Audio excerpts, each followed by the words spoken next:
How's it going, my dudes? I'm coming at you guys from a less formal setting than the recent videos have been. I kind of just want to recap 2019. It was a big year in many facets. I want to recap my wins, my fails, my goals for 2020.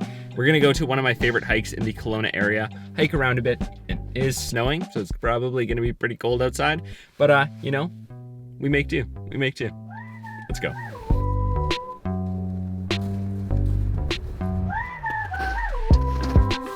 Guys, it's cold. So I think I want to start the video off by talking about the wins in 2019. What went really well? First off, and probably the biggest change yet to happen in my life, was that I moved out of my parents' house, and I didn't just move out in the same city. I moved to a completely different city, like 4 hours away. That actually happened on January the 6th, so it's really close to like the 1-year anniversary of my move out date, and it's been going really well. A second big thing that happened for me this year was that I feel I found my voice on YouTube. That's right, after over 3 years of consistently posting videos, I think that I finally found my voice and my space on YouTube with my How to Travel series. The way that I've been looking at it is that a lot of filmmakers find their passion in creating short films or short docs, things like that. And I've just found my passion in creating these travel guides, and it allows me to continue to do YouTube with content that has been successful for me thus far, content that people are deriving value from, and content that I'm proud to produce. So I think it's a win in all aspects. And then finally, another huge piece of news was that this was my first year of completely self-employed work running my business, Arc Media. Last year, I started my company, Arc Media, and we produce video content for businesses and brands so that they're able to leverage the power of social media for their business. This year has been a whirlwind and a huge learning experience for me. I mean, there's a lot that goes into running your own business. Who would have thought? Everything from accounting to making sure that clients are happy to making sure that I'm continuously learning and improving on my craft, while also taking time for me. There's a lot to it. It's been the best, most exciting year of my life in that aspect, and it's also been one of the most challenging. Cool. So we touched on some of the wins and successes that I felt like I had in 2019, but it definitely would not be an accurate picture of my year if I didn't also touch on the fails and some of the things that I felt like I failed on in 2019. Near the end of 2019, as summer was coming to a close until about now, work had been really busy, and it was really taking a toll on me. And one of the areas that I feel I failed was finding that work-life balance. During that time, I feel that I neglected my personal growth and my spiritual growth, two things that are very important to me. And I feel they took a back seat as I focused just on work. And it needed to get done. There was work that needed to get done. But I feel had I done a bit better job at balancing things and really taking a step back and evaluating what I had on my plate, I'd be more efficient and more effective in the work that I was doing. And I probably would have been able to balance things in a healthier manner than the way I did. I mean, you live and you learn. I realize that now, and that's why I'm chalking it up as one of my fails for the year. And going forward into 2020, I really want to get better at the work-life balance. Just make sure that I'm living a healthier life and not kind of destroying myself with work that I have. So, yeah. Another fail that I feel I had, and something that I really need to improve on going forward, is being present. And I say that with my cell phone in my hand, because this guy is a big issue for me. I find a lot of times I'll be in a situation and I'll pull out my cell phone, even subconsciously sometimes, and I'll kind of just remove myself from the situation and kind of just dive into my phone. And I really feel it's unhealthy. It's something that I struggle with, and something that I'm going to make a conscious habit of doing going forward. Go out for dinner, throw it in the pocket. Go out for dinner, leave it in the car. I'm talking to someone, put it in the other room. And by doing that, I think it will kind of tie into the work-life balance of just making sure the time that I dedicate to work is strictly for work, and the time that I dedicate away from work and to life is strictly for life. So I'm not letting the two commingle as much, and I feel that I'll have more fulfilling personal life, and I feel that I'll also have a more effective work life, if that makes sense. And off we go to our next spot to do some more talking.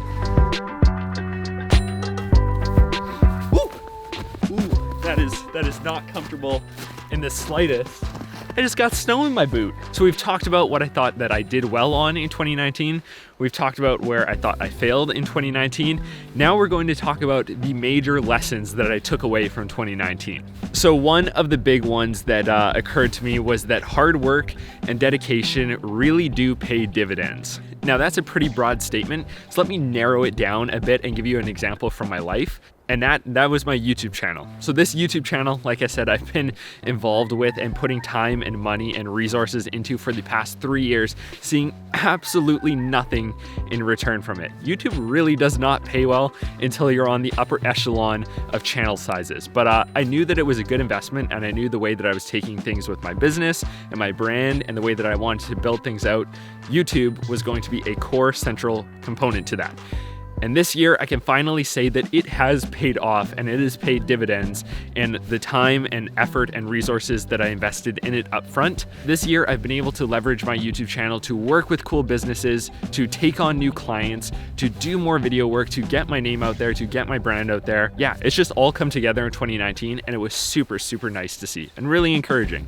Another lesson that I took home this year is that learning is insanely fun and really rewarding. Now, a couple years ago, I never thought I would be saying that. I really wasn't one to read books or to be too interested in what current happenings and current events and what's going on in the world. But this year, I really took interest in it, I guess. I finished quite a few books on various subjects, everything from personal development to business growth to politics to religion. Tons of books and tons of different subjects, strictly because I found them interesting. And I feel like I've learned a lot. My opinions have really grown. Before, if someone asked me my opinion on something, I wouldn't really be able to dig any deeper than the surface level. And if anyone challenged that opinion, I really wouldn't have a response to it.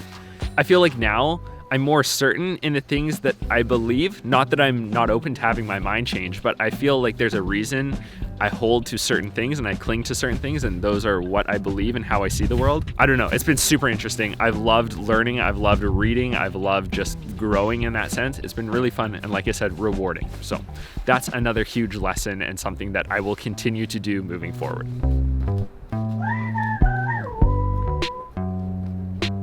So moving into 2020, I have 4 main goals, 2 personal and 2 business. On the personal goal front, continuing on with the same idea of I want to continue learning, my goal this year is to read 52 books. That's a book a week.